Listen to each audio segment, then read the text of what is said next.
አይነሳም በርሰው መጀነስ ሰበር ዜና። ሰላም ቤተሰብዬ፣ ላይክ ሸር ሰብስክራይብ በማድረግ አዳዲስ መረጃዎችን ወደ እናንተ የምናመጣበት ሚዲያችን ነው እላለሁ ማለት ነው። እንግዲህ ዜድዬ መቅድዬ እናመሰግናለን። በነገራችን ላይ ብዙ ሰዎች ዜድዬ ስለቶ አስተያየት አሰጪም ለምን ተውሹ ምናምን ለምትሉ ያው አንዳንዴ ጋብታ ጥሩ ነው ብዬ ነው ማለት ነው። እና ቶቲዩብ እንግዲህ የተናገረው ነገር ቢቀሰቅሱት አውቆ የተኛን ሰው ቢቀሰቅሱት አይነሳም የሚል አባባል አለና ቶቲዩብም እንደዛ እያለ ቢመጣም ግን አሁን ላይ ለማይክል ጃክሰን መረጃ መስጠት በፍጹም አያስፈልግም።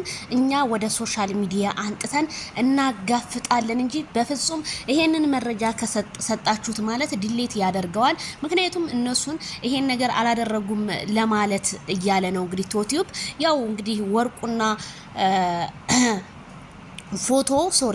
ፎቶ ሲቃጠል አብርሃም ወደ ራሱ ተመልሶ ነበረ። አሁንም ይሄ ድግምት ብዙም የለቀቀው አይመስለኝም። ምክንያቱም ማይክል ጃክሰን ትናንትና በሰራው ቪዲዮ ያው ብዙ ሰው እንትን እያለ ነው። ስለዚህ ይሄ ድግምት እየተመላለሰበት ስለሆነ አሁንም ማይክል ጃክሰን መሰጠት አያስፈልገውም። ቶቲዩብ ብዬ እኔም ካንተ ጎን ነኝ ማለት ነው። ባይሰጠው መልካም ነው ብዬ ነው የማምነው። ምክንያቱም ይሄ ነገር ከተሰጠው እነሩታ በዛም በዚህም አርጋ አሳምና እጇ ታስገባዋለች። ስለዚህ እጇ እንዳታስገባው ትናንትና ሄርሜላ እንዳለችው በቃ ወደ ሚዲያ ያዘው ነገርን የማይለቅ ስለሆነ ስለዚህ አሁንም ማይክል ጃክሰን ይሄን መረጃ ምንም መስጠት አያስፈልጋችሁም፣ አታሳዩት። ዛሬ እንደገና መተው ሌላ ጦርነት ሰባተኛው ጦርነት ነው የሚከፍቱብን እነሩታ። ምክንያቱም አላደረግንም ካሉ ደግሞ አብርሃም ምንም ማድረግ አይችልም እነዚህ ሰዎች። ስለዚህ እሱ ይሄንን ነገር የውሸት ድምጽ ነው እንኳን ቢሉ እኔ በኮምፒውተሬ አይቼ ከዛ በኋላ ሁሉም ዲኤንኤ ምርመራ ይመአረው ወይኔ እናቴ ጭራሽ ድምጻቸው ዲኤንኤ ሊገባ ነው። ችግር የለውም ይግባ፣ እኛም በዚህ እናምናለን። እውነትን አብርሃም እውነትን የሚፈልገው አይደለ?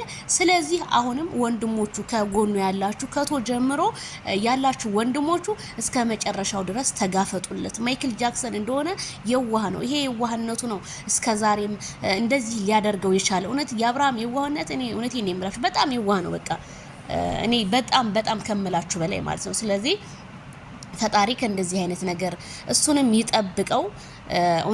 እውነት ትመነምናለች እንጂ አትበጠስም።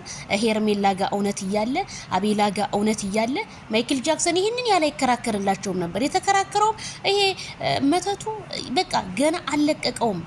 አብርሃምን እንጠቅማለን እኮ ቢሉ ኦኬ፣ እሷ በመስተፋቅር አሰርታ ቢሆን ኦኬ። ይሄ ልጅ እኮ እንዲያብድ እኮ ነበር የተደረገው። እንዲያብድ ራሱን እንዲያውቅ አይፈልግም ነበር። እንደ ህፃን ልጅ እየተዝለፈለፈ ነበር እኮ የሚወርቀው እኮ አይተነዋል አይደል እንዴ በአደባባይ። ስለዚህ አሁንም ቢሆን አብርሃም ይሄንን ቪዲዮ ትሰማለህ አውቃለሁኝ።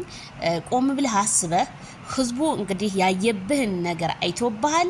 አንተም ወደ ሚዲያው ጥሩ ነገር ይዘህልን መንጣት አለብህ። መቼም ይገባል ይሄ በኮርስ ነግረህ እንጂ በዚህ አይነት መንገድ ግን ለነሱ መከራከርህ በፍጹም አያስፈልግም።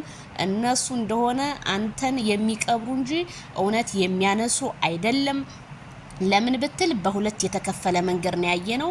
ቡዜና ዴቭ አንተ በመታመምህ ተናደዋል። ይሄኛው ደግሞ ወንድምህ ተብዬ ኤፍሬም ደግሞ እሱ ደግሞ አልፈለገም ጤና ነው እያለ ያንተን ውድቀትን እንደሚመኝ ነው ያየነው። ስለዚህ እባክህ ማይክል ጃክሰን ይሄንን ቪዲዮአችን አይተ እውነተኛ ነገር ለሄርሜላም ሀቋ ቢወጣላት ባይነኝ። ካንተ ጋር ብዙ ኮንታክት ነገሮችን አድርጋ ስትከራከር ስትሟገት የነበረ ናት። ቶቲዩብ ስለመረጃ እናመሰግናለን።